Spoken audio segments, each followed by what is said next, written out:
Hi guys, Simon here from Get Grassed. A lot of people lately have been putting golf holes in or going the synthetic option or even simply just going for that putting green look. So today's video is about how I turned my front yard into a putting green.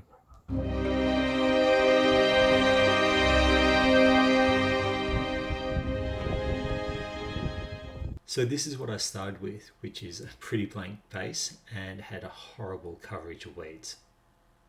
Once I'd settled on a design, the first step was to scratch back what was there and to start to get my levels right. Once I'd laid the brick edging, I put down a sand base and started to level it. This was then followed by a top quality soil. Once again, it was all about the levels. The final and most important decision is what turf to go with. So obviously you want something that allows for a low mow, but also that works for your environmental and personal needs. If you've seen previous episodes, you'll know that I went with TifTuf, which is a Bermuda grass from Lawn Solutions Australia. It's a fine leaf, it has dense growth, it's drought tolerant, and also holds some really nice colour over winter. Obviously, to achieve a desired result, we have to do a low mow. This should only be done once the lawn is established. It should also be done gradually and never take more than a third of the leaf off at a time.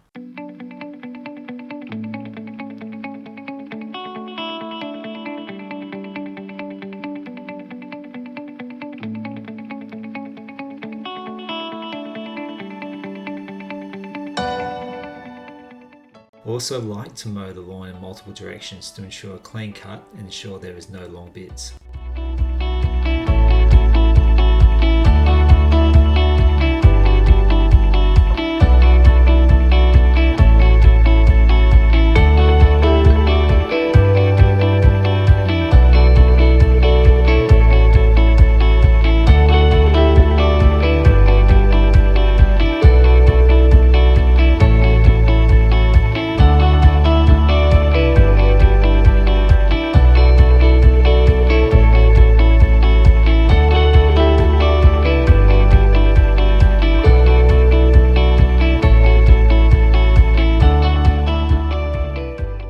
Now, do you need a groomer? Well, ideally yes, but it's not critical. I don't use one. Now, that's only because I can't afford one. It would, however, help remove the thatch and also ensure the green is smooth and quick. I do like to give it a roll from time to time, but I'm conscious that it's obviously compacting the soil. This simply highlights the importance of coring and top dressing the lawn. Now, aeration involves perforating the soil with small holes to allow air, water and nutrients to penetrate the grass roots. This helps the roots grow deeply and produces a stronger and more vigorous lawn. Now, you can use your Bunnings specials, but I would prefer to use a coring machine that takes plugs out of the lawn.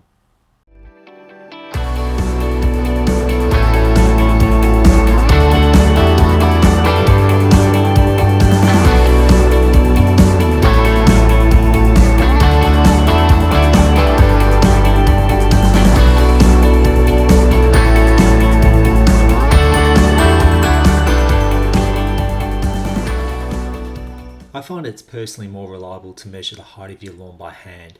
As good as it is setting your mower height, it comes down to the grass itself. Generally, TifTuf is suggested to mow at a height of 20 to 40 millimeters, but it certainly can handle 5 millimeters. Now, this video isn't about PGRs, and you could do a whole episode on them alone. But if you are new to them, they in short promote lateral growth rather than vertical. This creates an increase in the thickness of your lawn, it reduces unsightly scalping, improves colour, reduces the chance of weeds being able to come through, and it aids with drought tolerance. They also reduce the amount of clippings collected after each mow.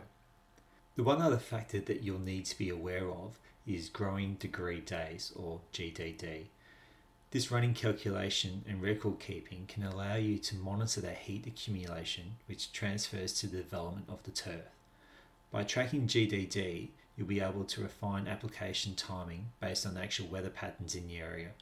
You can do this by either using a local weather records, or you can buy something like this, Holman iWeather, that will only set you back around $90. The University of Nebraska has a free spreadsheet that you can download, and I'll include the link in the bio. Up here in the corner, I've also included a link to their video explaining how to use it. Now, this might be one of the most important decisions that you'll make, which is where to put the golf hole and potentially how many.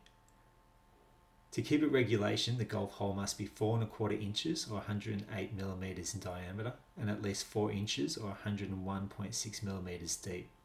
If a lining is used, it must be at least 1 inch or 25.4 millimeters below the putting green surface.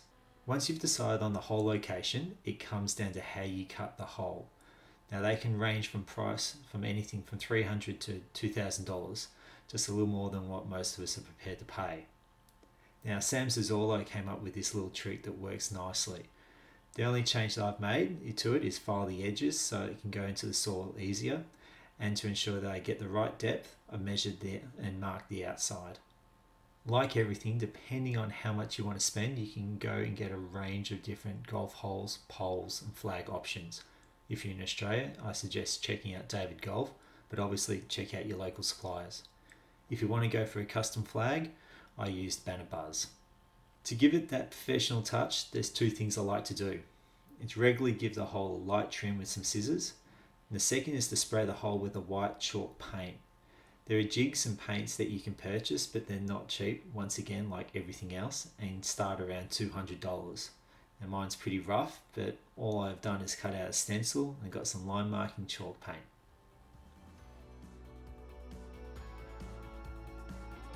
Well, now you've done all that, the only thing left to do is work on that putting game.